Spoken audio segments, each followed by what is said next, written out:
har san na ka tong cha bay dong in ka liao tua ding Halloween kunin ka cha liao boy pa chon nak o nem te ni thil ri purin tha ba mi kasinara din dai nak chu kan pek lai rasan na vial te chu thla chua in na chan ter i ka nak o te zong lom nak in na ka thlen pia boy pa kut sak thon nak thong in asi kho lo mi lo ni tinin na min thiang kan thang tha boy pan tua kho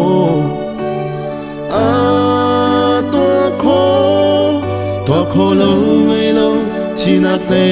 na thau than mi boy pan tua kho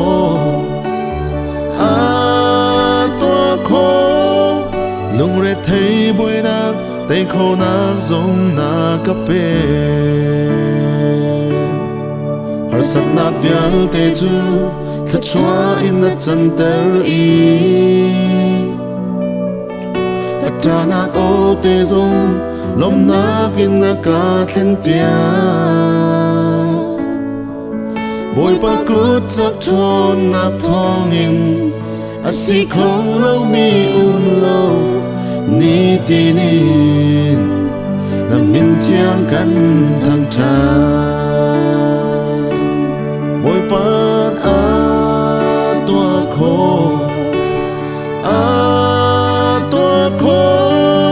tua kho lo ngai lo chi na te na thau than ni boy pan tua kho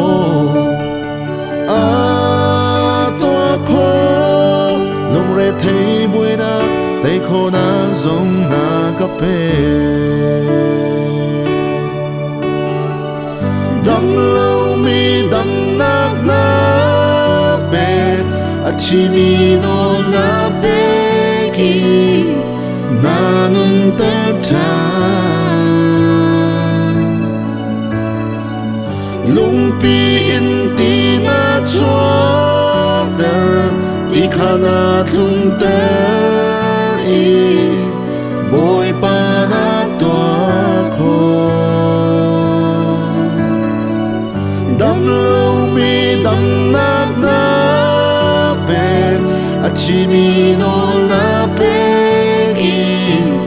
na nun ter cha oh lung pi in ti na chua ti khana thung ter i boy pan tua kho boy pan tua kho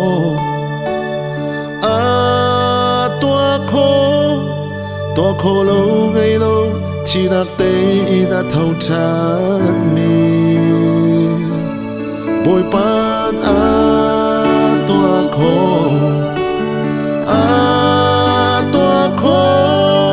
lung re thấy boy na tay khô nak giống na cà phê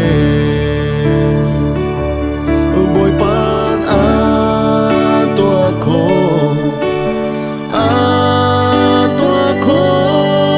tua kho lâu gây lâu chi nak tay na thau chan mi boy pan tua kho lung re thấy boy na tay khô nak giống na cà phê lung re thấy boy na tay khô nak giống na cà phê